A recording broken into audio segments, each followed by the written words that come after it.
Hello, मैं आज अपने इस वीडियो में वर्ग और वर्गमूल की अवधारणा के बारे में आपको स्पष्ट करेंगे और संख्याओं का वर्ग कैसे ज्ञात किया जाता है, उस वर्ग का ज्ञात करने के बारे में हम चर्चा करेंगे।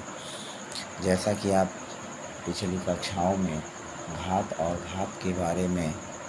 घातांक के बारे में आप पढ़ चुके होंगे।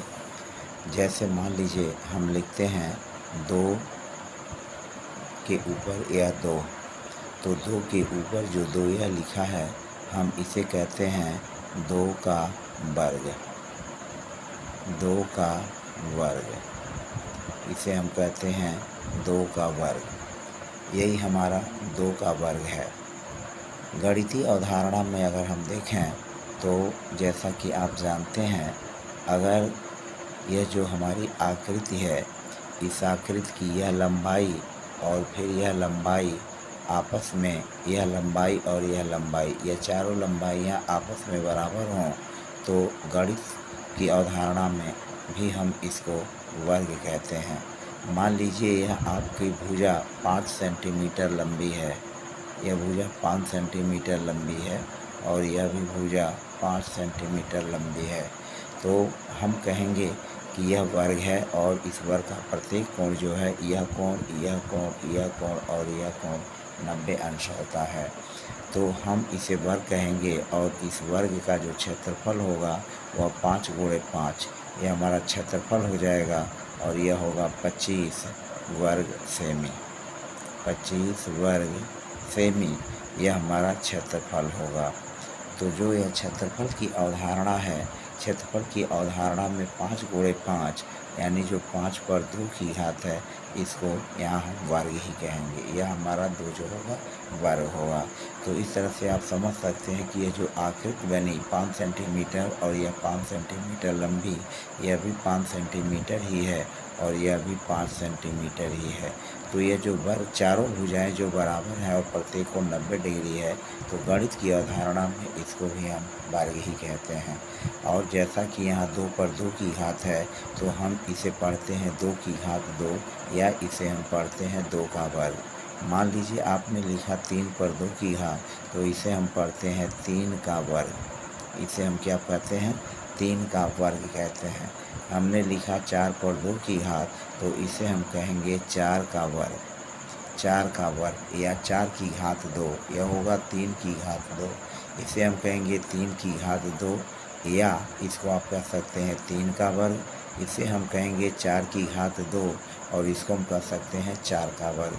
इसी तरह से अगर 10 पर या 2 की घात लिखा है, तो हम इसे पढ़ते हैं 10 पर 2 की घात, और इसे हम पढ़ते इस तरह से भी पढ़ते हैं 10 का वर्ग। तो जैसा कि आपने देखा, अवधारणा आपको मेरे समझ से स्पष्ट हो गया होगा कि हम वर्ग किसे कहते हैं।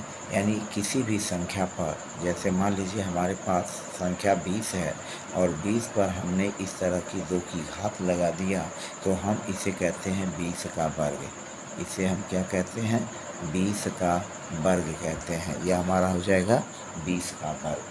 तो इसका मतलब क्या हुआ कि यदि किसी संख्या को उसी संख्या से गुणा करें, जैसे मान लीजिए हमारी संख्या 20 है, तो 20 का वर्ग का मतलब हुआ कि 20 में हम 20 से गुणा करें। यदि किसी संख्या को उसी संख्या से गुणा करें, तो गुणनफल से प्राप्त संख्या को, इसको गुणा करने पर जो हमें संख्या प्राप्त होगी 20 गुणा 20 400, इसे हम दी गई संख्या 20 का वर्ग कहेंगे। बात फिर से एक बार गौर से देखें। जैसे मान लीजिए हमने कहा 11 पर 2 की घात, तो इसका मतलब हुआ कि जो संख्या 11 है, इस 11 का 11 में हम गुणा करते हैं। यानी हमारी दी गई संख्या 11 है और इस दी गई संख्या 11 में हम पुनः 11 से गुणा करते हैं। तो 11 में 11 से गुणा करने पर जो हमें संख्या प्राप्त होगी 121, इस 121 को इस दी गई संख्या 11 का वर्ग कहेंगे। तो अब जहाँ तक मुझे क्लियर है कि आप इस चीज़ को समझ गए होंगे। फिर मान लीजिए हमें 6 का वर्ग करना है, तो हम लिखेंगे 6 गुणे 6, यानी 6 का 6 में ही गुणा करेंगे। जो हमारी यह संख्या 6 दी गई है, इस 6 को 6 में गुणा करेंगे और यह जो 6 में 6 से गुणा करने पर जो यह 36 आएगा, इसे हम कहेंगे कि संख्या 6 का यह वर्ग है। यह 36 जो है संख्या 6 का वर्ग है। तो इस प्रकार से ऐसी संख्याओं का वर्ग आप आसानी से ज्ञात कर सकते हैं। मान लीजिए हमें 12 का वर्ग ज्ञात करना है, 12 का वर्ग, तो हम लिखेंगे 12 गुणे 12, 12 गुणे 12, 12 में 12 से गुणा कर लेंगे 144। हमें 13 का वर्ग ज्ञात करना हो, तो 13 का वर्ग ज्ञात करने के लिए हम लिखेंगे 13 गुणा 13 और 13 में 13 से गुणा कर लेंगे 169 होगा। इसी तरह से हमें 14 का वर्ग ज्ञात करना हो, तो हम लिखेंगे 14 का वर्ग बराबर 14 गुणे 14 और 14 में 14 से गुणा करेंगे तो 196 होगा। तो इस तरह से आप देख सकते हैं कि हम दी गई संख्याओं का वर्ग जो है आसानी से कर सकते हैं। और वर्ग का मतलब ही हुआ कि जो संख्या दी गई है वर्ग करने के लिए, उस संख्या का उसी संख्या में गुणा करने पर जो गुणनफल हमें प्राप्त होगा, उस गुणनफल को उस दी गई संख्या का वर्ग कहते हैं। एक बार पुनः समझें, जैसे दी गई हमारी संख्या 12 है और हम इनमें से 12 का वर्ग ज्ञात करना है, तो हम दी गई संख्या 12 में 12 से गुणा करेंगे, 12 से 12 में ही गुणा करेंगे, तो जो गुणनफल हमें प्राप्त होगा, इस गुणनफल को हम इस दी गई संख्या का वर्ग कहेंगे। तो इस प्रकार से इसे हम क्या कहते हैं, उस संख्या का वर्ग कहेंगे। अब आप समझ सकते हैं कि इस प्रकार से अनेकों प्रकार की संख्याओं का हम वर्ग बहुत ही आसानी से ज्ञात कर सकते हैं। अब आपने देखा कि अब हम आगे चलते हैं और आगे देखते हैं कि हमारा क्या है। अब मान लीजिए यह धनात्मक संख्याओं का वर्ग ज्ञात करना है। धनात्मक संख्याओं का वर्ग, धनात्मक संख्याओं का वर्ग ज्ञात करना, धनात्मक संख्याओं का वर्ग ज्ञात करना। तो धनात्मक संख्याओं का वर्ग हमको, जैसे 1 का वर्ग ज्ञात करना है, तो लिखेंगे 1 गुणा 1 बराबर 1। हमें 2 का वर्ग करना है, तो हम लिखेंगे 2 गुणा 2 बराबर हो जाएगा 4। हमें 3 का वर्ग ज्ञात करना है, तो 3 का वर्ग बराबर हो जाएगा 3 गुणा 3, 3 त्रिका 9 होगा। हमें 4 का वर्ग ज्ञात करना है, तो 4 का वर्ग ज्ञात करने के लिए क्या करेंगे, 4 में 4 से गुणा करेंगे, 4 चौको 16। फिर मान लीजिए 5 का वर्ग करेंगे, तो 5 में 5 से गुणा करेंगे, हमारा हो जाएगा 50 में 25। इसी तरह से हम 6 का वर्ग करेंगे, तो हम लिखेंगे 6 गुणे 6 बराबर हो जाएगा 36। और फिर हम 7 का वर्ग लिखेंगे, तो 7 का वर्ग का मतलब होगा 7 गुणा 7 और यह हो जाएगा 49। इसी तरह से हम 8 का वर्ग ज्ञात करेंगे, तो 8 का वर्ग बराबर हो जाएगा 8 गुणा 8 बराबर हो जाएगा 8 अट्ठे 64। अब फिर आप देखें, इसी तरह से हम 9 का वर्ग करेंगे, तो 9 का वर्ग करने में 9 गुणे 9 99 81 होगा। और 10 का वर्ग करेंगे, तो 10 का वर्ग करने पर क्या होगा, 10 गुणे 10 बराबर 10 में 100 हुआ। तो इस तरह से आपने देखा कि धनात्मक संख्याओं का वर्ग जब हम ज्ञात करते हैं, तो इस तरह से हम आगे भी इसको ज्ञात कर सकते हैं।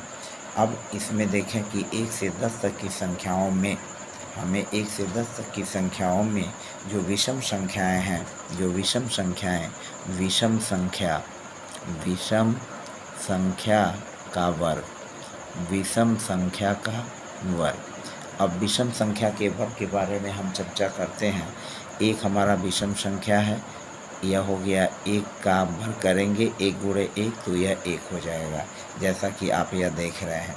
फिर इसी तरह से विषम संख्या हमारी 3 है, तो 3 का वर्ग करेंगे, तो यह हो जाएगा 3 गुणा 3 और यह हो जाएगा 3 त्रिका 9। फिर आप देखें, यह हमारी विषम संख्या 5 है, तो विषम संख्या 5 का वर्ग करेंगे, तो 5 का वर्ग जब ज्ञात करेंगे, तो यह हो जाएगा 5 गुणे 5 बराबर 50 में 25। अगली हमारी विषम संख्या 7 है, 7 का वर्ग ज्ञात करेंगे, तो यह हो जाएगा 7 गुणा 7 और यह हो जाएगा 49। इसी तरह से 9 विषम संख्या है और इस 9 का वर्ग ज्ञात करेंगे तो यह हो जाएगा 9 गुणा 9 और 9 गुणा 9 गुणा मतलब 81 हुआ। अब आप इससे क्या आपने अनुभव किया कि विषम संख्या का वर्ग जब हम ज्ञात करते हैं तो प्राप्त संख्या भी विषम ही होती है। विषम संख्या 1 है, इसका हमने वर्ग ज्ञात किया, विषम संख्या 1 प्राप्त हुई। विषम संख्या 3 है, इसका हमने वर्ग ज्ञात किया तो विषम संख्या 9 प्राप्त हुई। विषम संख्या 5 है तो 5 का हमने वर्ग किया तो विषम संख्या 5 प्राप्त हुई, 25 प्राप्त हुई। और विषम संख्या 7 का हमने वर्ग किया तो विषम संख्या हमें 49 प्राप्त हुई। और विषम संख्या 9 का वर्ग हमने ज्ञात किया तो 9 गुणे 9 81 हुआ। इसका मतलब यह हुआ कि विषम संख्या का वर्ग ज्ञात करने पर जो हमें संख्या प्राप्त होती है वह भी विषम ही होती है, यानी विषम संख्या का वर्ग भी विषम संख्या ही होती है। आपने जैसा कि देखा कि विषम संख्या का वर्ग एक विषम संख्या होती है।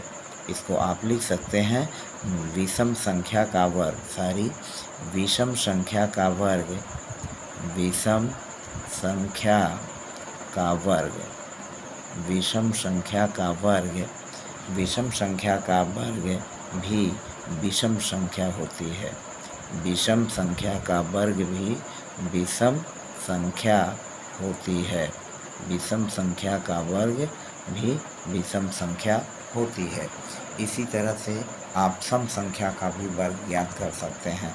अब मान लीजिए हमें सम संख्या का वर्ग ज्ञात करना है तो सम संख्या का वर्ग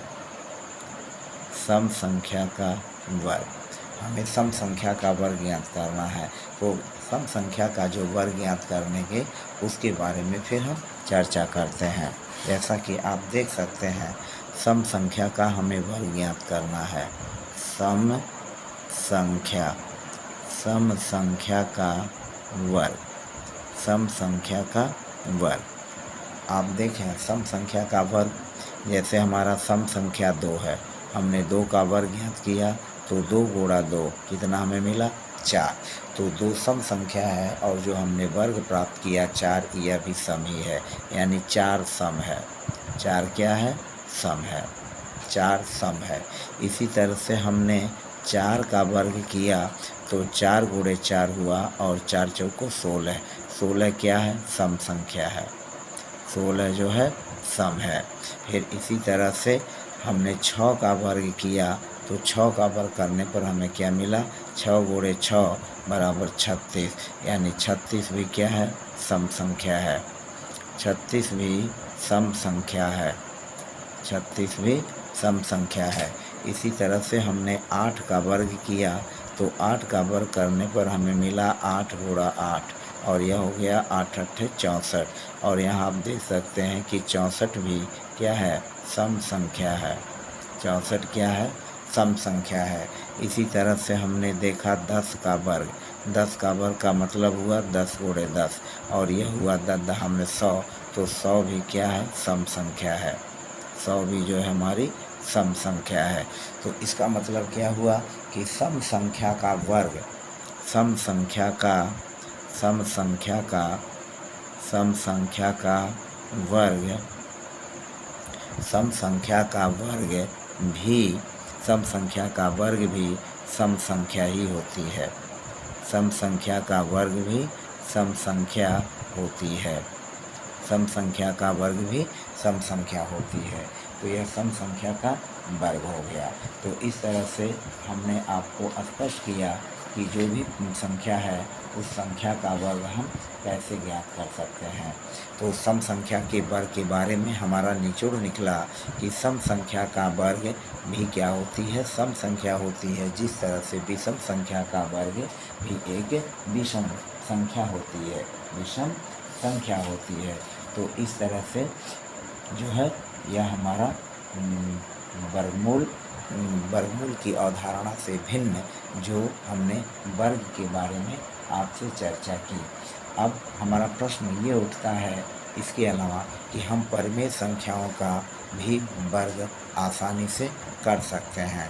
अब हम लेते हैं कुछ परिमेय संख्याओं का वर्ग ज्ञात करना कि परिमेय संख्याओं का हम वर्ग कैसे ज्ञात करेंगे।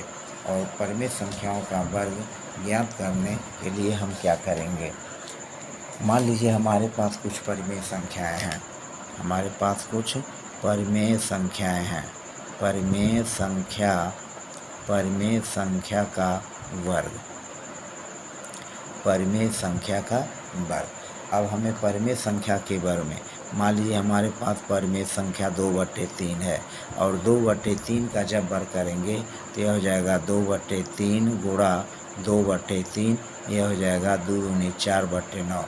2/3 का वर्ग बराबर 2/3 गुणे 2/3, तो 2 का 2 में गुणा कर लेंगे 4, 3 का 3 में गुणा करेंगे 9 होगा। तो इस तरह से हुआ 4/9।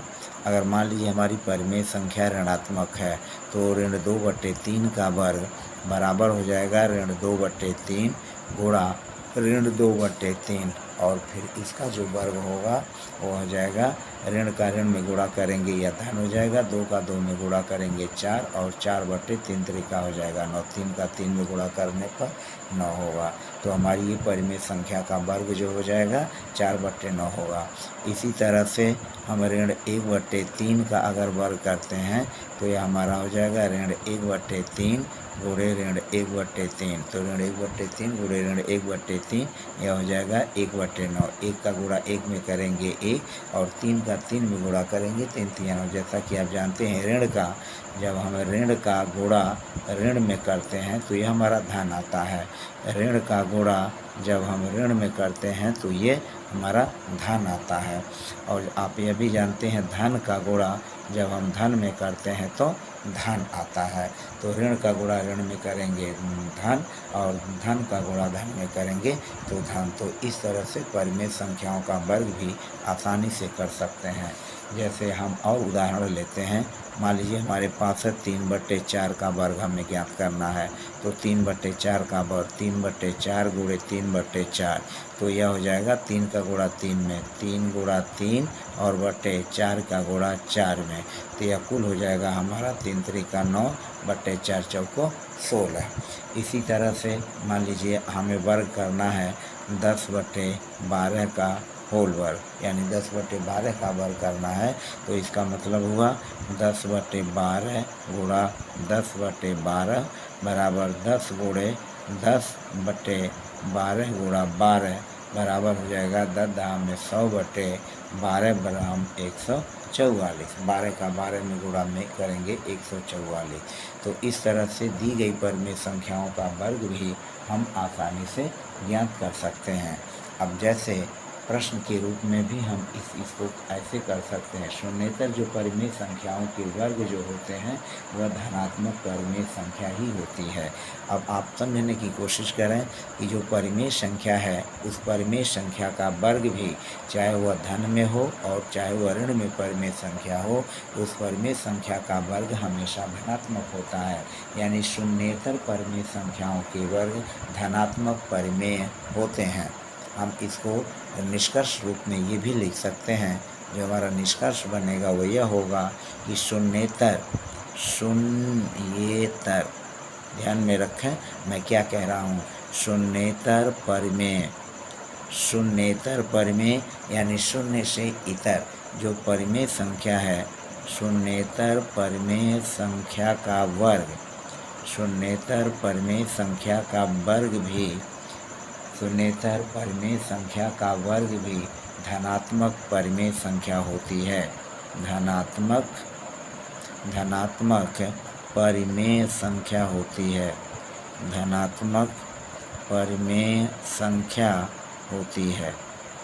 जो शून्येतर परिमेय संख्या है उस शून्येतर परिमेय संख्याओं का वर्ग जो है वह भी धनात्मक परिमेय संख्या होती है।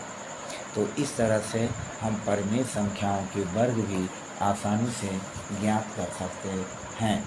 तो इस तरह से आपने देखा कि हम प्राकृतिक संख्याओं का वर्ग करना और परिमेय संख्याओं का वर्ग करना भी आसानी से निकाल सकते हैं। अब हम आपको समझाते हैं ऋणात्मक संख्याओं का वर्ग ज्ञात करना। मान लीजिए हमें ऋणात्मक संख्याएं हैं, ऋणात्मक संख्या का वर्ग, ऋणात्मक संख्या का वर्ग, ऋणात्मक संख्या का वर्ग। अब ऋणात्मक संख्या का वर्ग, मान लीजिए हमें ऋण 1 का वर्ग करना है, तो ऋण 1 का वर्ग बराबर ऋण 1 गुणा ऋण 1 बराबर हो जाएगा, ऋण का गुणा ऋण में करेंगे धन, यह हो जाएगा धन 1। ऋण 2 का वर्ग बराबर ऋण 2 गुणा ऋण 2 बराबर हो जाएगा धन 4। ऋण 3 का वर्ग बराबर हो जाएगा ऋण 3 गुणा ऋण 3 बराबर धन 9। इसी तरह से अगर हमें ऋण 4 का वर्ग करना है तो हम लिखेंगे ऋण 4 गुणा ऋण 4, ऋण का ऋण में गुणा होगा धन, 4 चौको 16। फिर हमें ऋण 5 का वर्ग ज्ञात करना है तो हम लिखेंगे ऋण 5 गुणा ऋण 5 बराबर हो जाएगा धन 25। फिर इसी तरह से ऋण 6 का वर्ग करेंगे तो यह हो जाएगा ऋण 6 गुणे ऋण 6 बराबर हो जाएगा धन 36। हमें ऋण 9 का वर्ग ज्ञात करना हो तो हम लिखेंगे ऋण 9 गुणे ऋण 9, ऋण 9 गुणे ऋण 9 तो यह हो जाएगा धन 81। इसी तरह से हमें ऋण 20 का वर्ग ज्ञात करना हो तो हम लिखेंगे ऋण 20 गुणा ऋण 20 बराबर हो जाएगा धन 20 में 20 से गुणा करेंगे 400। तो इस तरह से हमने क्या देखा कि ऋणात्मक संख्या का वर्ग भी धनात्मक ही होती है। ऋणात्मक संख्या का अतः निष्कर्ष हमारा क्या है कि ऋणात्मक संख्या का वर्ग, जो हमारी ऋणात्मक संख्या है वह ऋणात्मक संख्या का वर्ग, ऋणात्मक संख्या का वर्ग धनात्मक संख्या होती है। ऋणात्मक संख्या का वर्ग धनात्मक संख्या होती है, धनात्मक संख्या होती है। तो इस तरह से आपने देखा कि जो हमारी ऋणात्मक संख्या है उन ऋणात्मक संख्याओं का जो भी वर्ग आएगा वह सब धन होगा। ऋण 1 का वर्ग धन 1, ऋण 2 का वर्ग धन 4, ऋण 3 का वर्ग धन 9, ऋण 4 का वर्ग धन 16, ऋण 5 का वर्ग धन 25, ऋण 6 का वर्ग धन 36, ऋण 9 का वर्ग ऋण 9 गुणे ऋण 9 81, ऋण 20 का वर्ग ऋण 20 गुणे ऋण 20 400। तो इस तरह से हम ऋणात्मक संख्याओं का भी वर्ग आसानी से कर सकते हैं। इसका मतलब क्या हुआ? इसका मतलब यह हुआ कि कोई भी यदि हम प्राकृतिक संख्या यक्ष मान लें तो उस प्राकृतिक संख्या यक्ष का वर्ग, यक्ष वर्ग भी एक प्राकृतिक संख्या ही होगी। या कोई भी परिमेय संख्या जिसका कोई भी परिमेय संख्या का वर्ग भी परिमेय संख्या ही होगी। अब हमारा अगला तर्क है इस तरह से, अगर हम माने कि माना यक्ष एक प्राकृतिक संख्या है, यक्ष एक प्राकृतिक संख्या है, यक्ष जो है एक प्राकृतिक संख्या है। अब हम जब यक्ष का वर्ग करेंगे, इस प्राकृतिक संख्या का वर्ग करेंगे तो यह यक्ष गुणा यक्ष बराबर हो जाएगा यक्ष वर्ग। और इसी तरह से अगर हमें प्राकृतिक संख्या, इसका मतलब ये हुआ कि प्राकृतिक संख्या यक्ष अगर प्राकृतिक संख्या है और यक्ष अगर प्राकृतिक संख्या है तो इस प्राकृतिक संख्या यक्ष का जो हमें वर्ग मिला यक्ष वर्ग, यह भी एक प्राकृतिक संख्या ही होगी। तो इस तरह से अब यक्ष की जगह प्राकृतिक संख्या हम तीनों कोई ले सकते हैं। मान लीजिए हमने 11 लिया, 11 का वर्ग 11 गुणे 11 बराबर हो गया 121। हमने लिया 16 का वर्ग बराबर हो जाएगा 16 × 16 और 16 में 16 से गुणा करेंगे 256 आएगा। हम 21 का वर्ग करते हैं, प्राकृतिक संख्या 21 का वर्ग करते हैं, 21 गुणे 21 यह हो जाएगा 441। तो इस तरह से जो भी प्राकृतिक संख्या है, इन प्राकृतिक संख्याओं का वर्ग भी करने पर हमें जो संख्या प्राप्त होती है वो भी प्राकृतिक ही है। तो इस तरह से आपने देखा कि हम संख्याओं का वर्ग बहुत ही आसानी से ज्ञात कर सकते हैं, चाहे वो प्राकृतिक संख्या हो, चाहे ऋणात्मक संख्या हो, चाहे परिमेय संख्या हो। किसी भी संख्या का वर्ग ज्ञात करने के लिए हम उस संख्या का उसी संख्या से गुणा कर देते हैं तो हमें पूर्ण वर्ग संख्या प्राप्त हो जाती है। अब हम आगे चर्चा करते हैं पूर्ण वर्ग संख्या की पहचान एवं उसका वर्गमूलों से पूर्णखंडों में क्या संबंध होता है। तो फिलहाल पहले हम पूर्ण वर्ग संख्या पता करते हैं कि पूर्ण वर्ग संख्या हम कैसे पता करेंगे। और पूर्ण वर्ग की संख्या को पता करना बहुत ही सरल और आसान है। तो पूर्ण वर्ग संख्या का परीक्षण करने के लिए हम अभाज्य गुणनखंडों को ज्ञात करते हैं और अभाज्य गुणनखंडों को ज्ञात करने के बाद हम देखते हैं कि उसके जोड़े में क्या है और क्या नहीं है, और उसके आधार पर हम निकाल लेते हैं कि यह संख्या दी गई संख्या जो है प्राप्त जो दी गई संख्या है वह भी पूर्ण वर्ग है। अब आगे चलते हैं और आगे चल कर के हम इसको हल करने की कोशिश करते हैं। मान लीजिए हमने दिया कि 1 है, फिर मान लीजिए 4 है, फिर 9 है, फिर 16 है, फिर 25 है, फिर 30 है, फिर 35 है और फिर 36 है। हमने इतनी संख्याएं लिया और हम ज्ञात करते हैं कि में कौन सी पूर्ण वर्ग संख्याएं हैं, में कौन सी पूर्ण वर्ग संख्या हैं, कौन सी पूर्ण वर्ग संख्या हैं। तो यह 1, 4, 9, 16, 25, 30, 35, 36 हमको अगर इनको मालूम करना हो कि कौन सी पूर्ण वर्ग संख्या है तो पूर्ण वर्ग संख्याओं की गणना हम कर सकते हैं। जैसे अगर हम देखें तो 1 का मतलब हुआ 1 गुणा 1, 1 गुणा 1, इसका मतलब हुआ कि हमें 1 गुणा 1 यानी 1 का 1 और 1 अभाज्य गुणनखंड हुआ, तो यह पूर्ण वर्ग संख्या है। 4 का हम देखते हैं तो 2 गुणा 2, यह जोड़े में हमें मिल गया, यह भी जोड़े में मिल गया, तो जो भी जोड़े में राशि मिलेगी वह पूर्ण वर्ग संख्या होगी, क्योंकि 2 गुणे 2 का जोड़ा है तो 4 पूर्ण वर्ग संख्या है। 4 जो है पूर्ण वर्ग संख्या है, 4 पूर्ण वर्ग संख्या है और 1 भी हमारा क्या है, पूर्ण वर्ग संख्या है, पूर्ण वर्ग संख्या है। इसी तरह से अगर हम 9 को देखें तो 9 का हो जाएगा 3 गुणा 3 और यह भी हमें जोड़े में मिल रहा है, तो 9 भी पूर्ण वर्ग संख्या है, 9 भी पूर्ण वर्ग संख्या है, 9 भी क्या है, पूर्ण वर्ग संख्या है, यह पूर्ण वर्ग संख्या है। इसी तरह से अगर हम 16 को देखें तो 16 हमारा होगा 4 गुणे 4, 4 चौके 16 और 4 गुणे 4 का हमें जोड़ा मिला, तो यह 16 भी पूर्ण वर्ग संख्या है, 16 भी क्या है, पूर्ण वर्ग संख्या है, 16 पूर्ण वर्ग संख्या है। 25 को आप देखें तो 25 का मतलब हुआ 5 गुणा 5, 50 में 25 और 5 गुणे 5 का हमें जोड़ा मिला, तो 25 भी पूर्ण वर्ग संख्या है, 25 भी पूर्ण वर्ग संख्या है, 25 पूर्ण वर्ग संख्या है। इसी तरह से अब हम 30 पर चलते हैं तो 30 को अगर हम देखें तो 30 का जब हम अभाज्य गुणनखंड करेंगे तो यह होगा 2, 3, 6, 25, 30। अब आप यहाँ देखें कि 30 का गुणनखंड होगा 2, 3, 6, 25, 30, यानी कुछ इस तरह से होगा। 30 का अभाज्य गुणनखंड निकालेंगे, 2 बिकन्ने 2, 2 पचे 10, फिर 3 से भाग देंगे, 3 पचे 15 और फिर 5 इकन्ने 5, यानी 30 का अभाज्य गुणनखंड हुआ 2 गुणे 3 गुणे 5।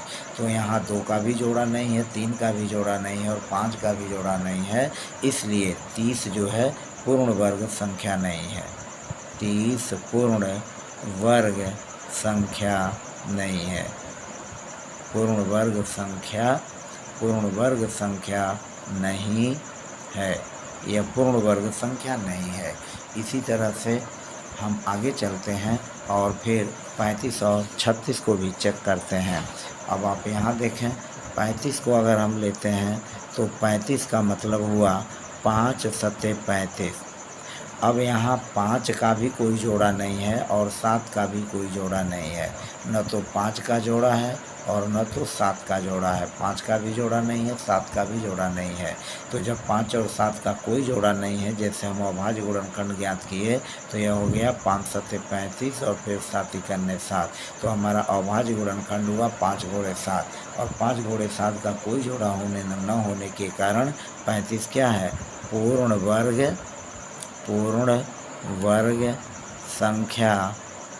वर्ग संख्या नहीं है, पूर्ण वर्ग संख्या नहीं है। इसी तरह से अगर हम 36 को देखें तो 36 का गुणनखंड क्या होगा, आप जैसा कि जानते हैं और पीछे मैंने बताया है, 36 का 6 गुणे 6 यानी 36 गुणे 6, 36 का 6 गुणे 6 हुआ, तो यह जोड़े में मिल गया, और चूंकि यह जोड़े में मिल गया तो इसलिए 36 जो है क्या है, पूर्ण वर्ग संख्या है। यह 36 जो है पूर्ण वर्ग संख्या है। तो इस तरह से आपने देखा कि वर्ग ज्ञात करना और पूर्ण वर्ग की पहचान करना हम बहुत ही आसानी से ज्ञात कर सकते हैं। तो hello my dear friends and students, आपने मेरे इस वीडियो को बहुत ही सहजता, शालीनता और तज्जनता के साथ देखा, और तो फिर इस मेरे वीडियो को देखने के बाद आपको पूर्ण वर्ग की जानकारी अवश्य ही हो गई होगी। पूर्ण वर्ग संख्या की पहचान करना भी आपको समझ में आ गया होगा, और प्राकृतिक संख्याओं का वर्ग ज्ञात करना, ऋणात्मक संख्याओं का वर्ग ज्ञात करना और परिमित संख्याओं का वर्ग ज्ञात करना के बारे में भी जानकारी हो गई होगी। तो फिलहाल मैं आपने मेरे इस चैनल आखिर साथ मैथमेटिक्स को देखा, इसके लिए आपको बहुत बहुत धन्यवाद। इन्हीं शुभकामनाओं के साथ मैं अपने वीडियो को यहीं समाप्त करता हूँ फिलहाल से। अगले वीडियो में, तब तक के लिए धन्यवाद। Bye bye.